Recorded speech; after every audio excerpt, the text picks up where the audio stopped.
Estado, claro que isso acompanhou junto com, uma vez que as rodovias foram duplicadas, a recente de 20 anos, a Fernão Dias e a... Se alguém tiver essa informação, acho que não tem nem 20 anos, né? Menos de 20 anos a duplicação da Fernão Dias e a da Dom Pedro. E aí, em consequência, a região Bragantina, que era a segunda mais pobre do Estado, o governo do Estado cria, ao longo da rodovia Dom Pedro, que é um eixo de ligação entre Campinas e Valinhos, uma determinação onde os municípios poderiam isentar de impostos municipais, IPTU, ITR, taxas de aprovação de projeto, enfim. Além de a parte que caberia ao município do ICMS devolver isso para o empresário, numa tentativa de aproveitar esse eixo e fazer uma ligação entre o nosso Vale do Silício aqui, ao longo da rodovia Demar de Barros, que estão as empresas de tecnologia do Brasil aí, eles chamam essa região de Vale do Silício brasileira, com São José dos Campos, ou seja, duas regiões altamente com indústrias de alta tecnologia, criar uma zona de incentivos fiscais, e acho que é interessante a gente enxergar o que há 12 anos atrás, talvez uma notícia anual que passaria desapercebido, qual é o impacto prático disso. Isso que acho que é importante a gente, como profissional urbanista, fazer essa análise até para, de repente, tomar decisões de investimento particulares para o cliente, onde comprar um terreno. Eu falo isso porque, na prática, isso... Desculpa, é que a gente tem, às vezes, uma noção do urbanismo, a gente parece ser algo muito longe. Mesmo como arquitetos, o urbanismo, às vezes, parece ser algo longe. Na verdade, ele está aí. Uma coisa teórica, conceitual. Teórica, conceitual, não é a prática, né? Então, dentro dessa... E o que é a prática? Eu tenho conhecidos aí, amigos até, ao longo da rodovia Dom Pedro, e acho que não foi nenhuma coisa pensada, foi por acaso, que compraram terrenos ao longo da rodovia a R$3 o metro quadrado. E venderam ano passado, porque não aguentaram esperar, porque senão teriam resultados ainda melhores, venderam a 100, em 2, 3 anos. Um terreno que se pagou 300 mil, vendeu a 10 milhões. Eu acho que isso é significativo. É prático, isso é prático. A gente, muitas vezes, acha que o urbanismo está muito longe, e pode ser uma questão... Pois não. Só lembrou o pessoal que a gente abriu o curso mostrando uma imagem noturna, né, satélite noturna da NASA, né, e começando a introduzir a questão da urbanização e desenvolvimento. E você falou agora há pouco aí duas coisas importantíssimas relacionadas a isso, que era a região mais pobre do estado, junto com o Vale do Ribeira. Vale do Ribeira mais pobre e a Bragantina a segunda mais pobre. Há 15 anos atrás. É isso aí. E agora está ligada ao nosso Vale do Silício. Exatamente. Olha a importância. Não, é isso aí dentro do... Tem o mérito de quem tomou essa decisão, acho que acertada, né, de fazer uma mudança. E eu acho que... E aí, nós como os urbanistas temos, acho que a possibilidade de encarar esses desafios e as oportunidades. Porque dentro de uma região em plena transformação, você em Bragança, vão surgir muitas oportunidades. E até dentro do urbanismo, né? Aliás, acho que a discussão vai chegando nesse ponto, né? Porque isso também tem um impacto. No primeiro momento tem um saldo positivo, mas e o impacto disso para com as cidades?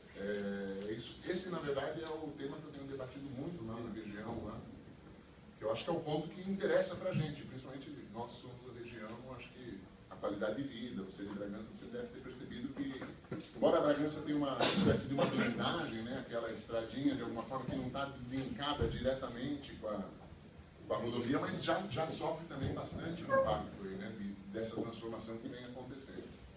Então, eu preparei um slide só para situar para quem eventualmente não conheça, que são os mapas das rodovias do Estado. Então, Anhanguera, Bandeirantes, o sistema da Dutra, trabalhadores.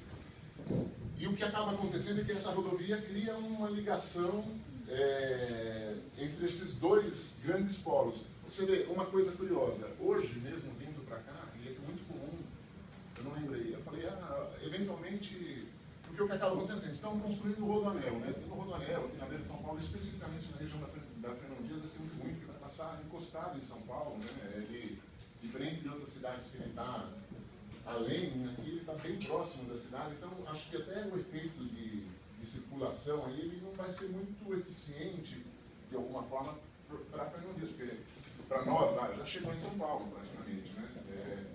Provavelmente aquela perna que hoje a gente usa lá de Caieiras vai ser mais do que, por Mariporã, vai ser mais utilizada do que, ou a própria de Gazamboto, que também a gente usa, ou aquela estrada que liga Bragança e Itatiba, talvez tenha mais efeito, no caso do eixo da Fernão Dias. Mas o que acaba acontecendo é que o governo do Estado tem feito algumas obras importantes, acho que você podia passar também, por favor, porque acho que tem uma aproximada.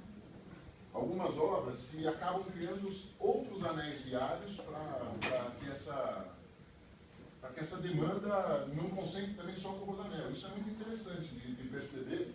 E hoje, na região de Piracicaba, eles fabricam aquelas pás eólicas, né? É incrível a quantidade, é impossível você passar na Dom Pedro, nesse trecho entre Campinas e Atibaia, e não cruzar com uma pá eólica, ou estacionada, ou em trânsito. Por quê? Fabricado em Piracicaba, provavelmente vai para o Nordeste e usa o eixo da Dom Pedro, e sai de Piracicaba, Anhanguera, Piracicaba, e aí vai para o Norte, provavelmente pela Fernão Dias. Imagino que deve ser isso, porque os caminhos que a gente percebe isso, não sei para onde vão, mas...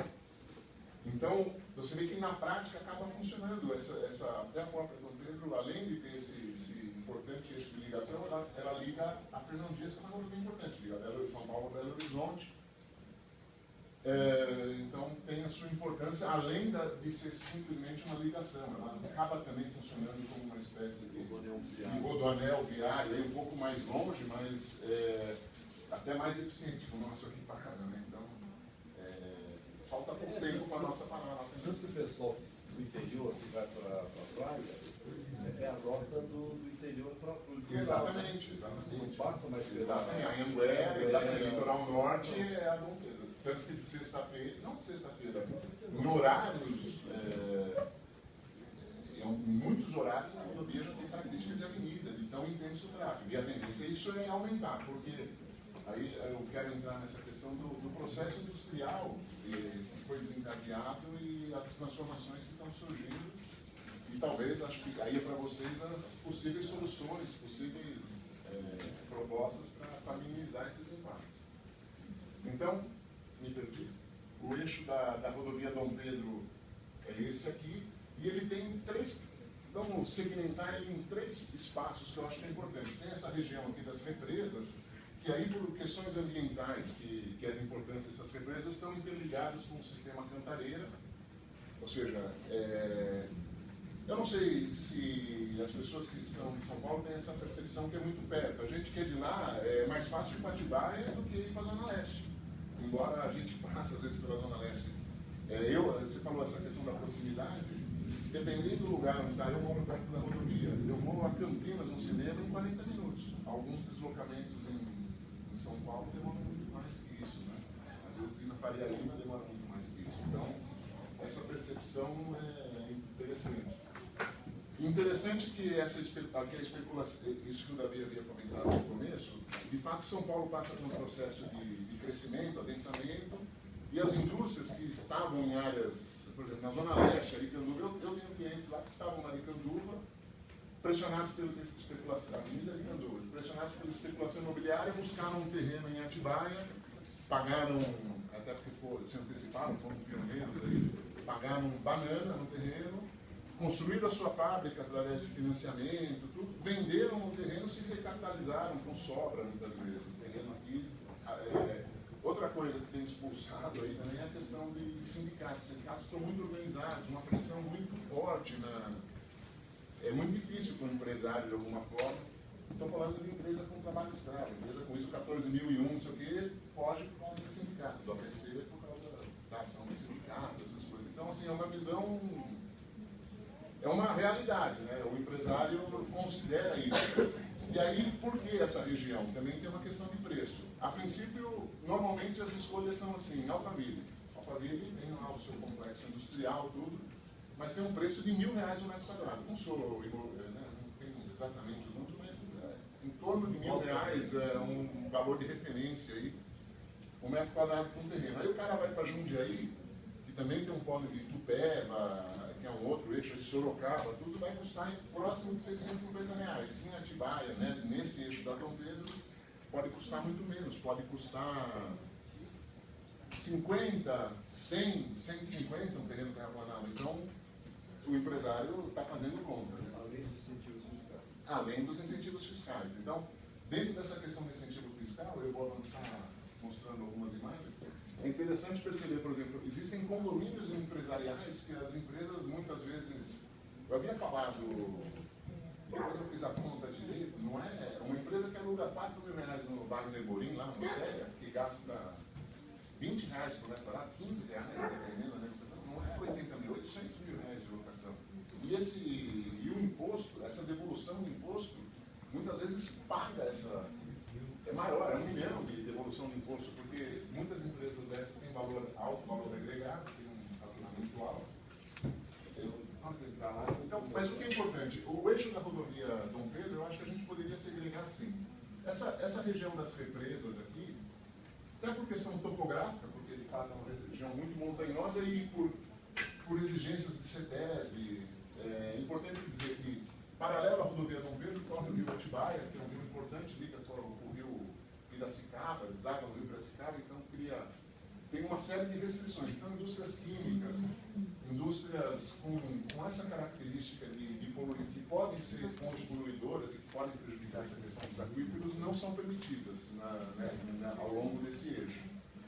Mas uma série de outras empresas são possíveis. Né? Então, esse trecho praticamente não tem a exceção de um ou outro terreno específico, com uma característica diferente do trecho, aqui não está sofrendo esse impacto das indústrias. Salvo na chegada aqui com a Dutra, porque acaba acontecendo uma rebarba aí dos impactos que a Dutra sofre, perto de Jacareí, mas o principal impacto acaba acontecendo entre Itatiba e Nazaré Paulista, Bom Jesus dos Perdões especificamente, porque Nazaré já está na região de represa.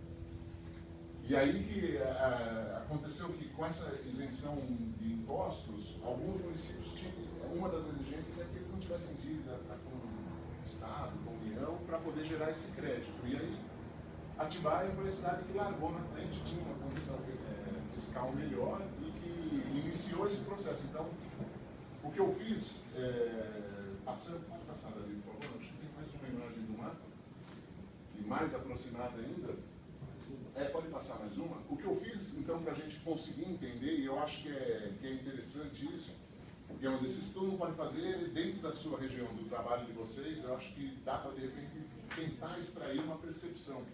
Peguei o Google lá, fantástica ferramenta de voltar no tempo, e tirei algumas imagens, e assim, é perceptível que às vezes em 7 anos, né, algumas situações de 3 anos, há uma mudança muito grande no perfil. Para entender, esse aqui é o eixo da rodovia Máximo Zamboto. Pode voltar, que acho que eu acabei me esquecendo. Outro fato curioso é que a rodovia Máximo Zamboto, que é essa aqui, que liga a Anhanguera até a Dom Pedro, dentre outras coisas, existe uma expectativa que ela chegue a Bragança. Você de Bragança já ouviu alguma coisa assim? Né? Não? Mas rola um boato aí, e normalmente esses boatos se confirmam à medida que o tempo vai passando, porque existe já uma estrada de terra, que você chega lá em Bragança, eu já fiz esse caminho. E esse percurso aqui vai ser duplicado. Então, isso para a gente entender dentro dessa questão de criar espécie de rodonéis, é uma ligação importante, porque por uma via dupla. Outro eixo importante é esse, de Jundiaí a Bragança, passando por Itatiba, que é uma alternativa aí a pessoa vem pela Anhanguera, eventualmente para a região, você vai criando condições de ter outras possibilidades de acesso, não só pela Fernão Dias. Eu esqueci de falar, a rodovia tem 140 quilômetros de extensão, 145. E mais ou menos no meio, Atibaia fica no quilômetro 68, 70, mais ou menos, passa a Fernão Dias. Para a gente ter uma visão regional aqui, Atibaia está a 60 quilômetros de Jundiaí, a 60 quilômetros de Campinas, a 80 mais ou menos de São José dos Campos, a 45, 50 do sul de Minas. Isso é importante também porque também por questões de isenções fiscais, o sul de Minas tem se transformado. Você deve conhecer muita gente que trabalha lá em Extrema. É impressionante a quantidade de empresas. Eu eventualmente vou até um pouquinho além, eu vou até a cidade de Varginha, lá. São 250 quilômetros. Eu me assusto de ver que de Extrema até Pouso Alegre, que tem mais ou menos 140 quilômetros, esse fenômeno que está acontecendo aqui na rodovia Dom Pedro, galpão, galpão, galpão, galpão, também está acontecendo lá. Então, eu inclusive fico muito curioso de o que vai acontecer quando essas empresas startarem, começarem a operar, o que vai acontecer inclusive com o eixo da rodovia. Domingão, provavelmente vai acontecer todo dia, né? Domingo, para quem não sabe, a Fernão Dias é parada sei lá, desde Vargem até São Paulo, é a primeira marcha e vamos em frente, né? Não sei nem quanto tempo está levando, eu fujo disso. Mas é uma constatação. E por isso a importância de ter caminhos alternativos, eu acho que já estão se antecipando de alguma forma, porque os principais caminhos estão saturados. Né? E não para a obra, né? A Fernão Dias está aumentando uma faixa em alguns trechos e a gente sabe que essa obra é paliativa, não vai resolver também o problema. Então, eu peguei então, e aí o que eu fiz? Dentro desse eixo onde de fato estão acontecendo as mudanças, eu trouxe imagens do passado e atuais. Olha, vocês vão me dar licença, eu não ia interromper o André, mas eu estou extremamente incomodado com essa conversa paralela que sabe? Eu acho ruim.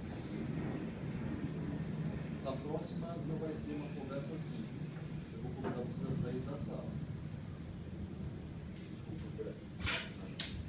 Então, o que eu observo é evidente, essa coisa assim atrapalha todo mundo isso aqui. Bom, então vamos em frente, David. Mas essa coisa do trecho que é interessante, porque você vai aprofundar agora essa leitura, que é o trecho de uma concentração de atividade agora aí. Perfeito. Então, essa de fato é o trecho onde estão sofrendo as maiores transformações. Eu havia falado em três, porque essa questão da represa é uma, a outra é onde está de fato os impactos, e aí a outra seria mais próxima a Campinas, e essa aí não sente tanto esses impactos, porque as cidades estão muito atreladas a Campinas, de alguma forma elas são satélites do grande centro, aí que é Campinas, tem uma questão de topografia e pedra, tem muita, aqui já começa a mudar também a característica do solo, lá tem muita pedra, principalmente pedra de Valinhos ali no eixo da Dom Pedro, que eu acho que deve ser um dificultador aí para poder fazer trator, poder implantar a indústria. Então, essa parte da tua análise que eu acho importantíssima, essa divisão que você fez, né, que acho que se aplica aos trabalhos. Sim. Né? Uma é a topografia, sim. A outra é a cidade que aproveitou melhor o incentivo e está no meio e liga nos dois sentidos, tem uma cruz ali de viário, né? E a outra ligada a Campinas, Campinas é o polo que atrai. O polo que atrai, exatamente. Coisa que não acontece, por exemplo, com Itatiba. Itatiba é muito próximo de Jundiaí, mas eles se odeiam. O cara de Itatiba não faz compra em Jundiaí, tem uma rixa particular, assim como o de Atibaia com Bragança. É uma situação... Vocês não vão sair do palco. Não chega a ser ódio, mas são até porque são concorrentes regionais. Concorrência, isso, né? Exatamente, porque Bragança é o centro da região, politicamente, acho que tem eles estão mais avançados, têm tradicionalmente deputados, enfim, tem uma organização política, todas as sedes, sei lá, da Polícia Civil, é tudo em Bragança, é excepcional. Historicamente, Bragança tinha mais importância, né? Era a região Bragantina, né? E, por exemplo, quem vivia né, na Joanópolis, Piracais, na região, não encontrava uma mercadoria, ia para Atibaia Grande. Isso. Mas se não tinha Atibaia Grande, é Bragança. Era assim, antes de São Paulo, vai para Bragança. A região de Atibaia era mais veraneio e Bragança, as atividades. E a ferrovia passando. Exato. Então, e é importante, acho que a gente pode avançar, Davi, porque aí a gente manda alguma coisa. O que é interessante, essa foto é uma foto de 2005 e a gente consegue observar aqui, ó, a rodovia, está muito claro aqui que isso aqui é uma região rural. Sítios, chácaras, veraneio, produção, pouca produção. A verdade é que faz muito tempo que não, já faz algum tempo, embora Atibaia seja a cidade das flores e morango, tem uma atividade. Bragança teve muito café, mas eu acho que não deve ter mais, né? Muito pouco. A impressão que eu tenho é que está todo mundo especulando, aguardando ter de fato esse movimento e não vem acontecendo.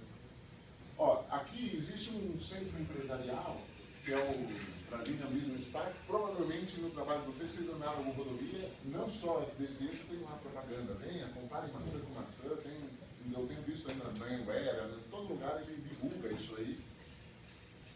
Porque, de fato, ele foi um pioneiro, ele foi um precursor disso aí, antes até da lei de incentivo. Ele criou um condomínio industrial, eu, se não me engano, inicialmente com 55 mil metros,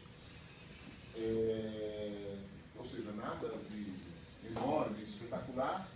Aqui também tem algumas fábricas isoladas, a própria fábrica da Tébula, agora Gibson Lafarge, né, que vem de Telecom o mundo inteiro, a sede aqui é um desses galpões aqui, provavelmente. Aqui existia também do Mandrone lá, agora foi vendida, peças para trator, mas são situações isoladas, na verdade, né? Agora, o que é interessante, a gente observa, você vê, alguns condomínios de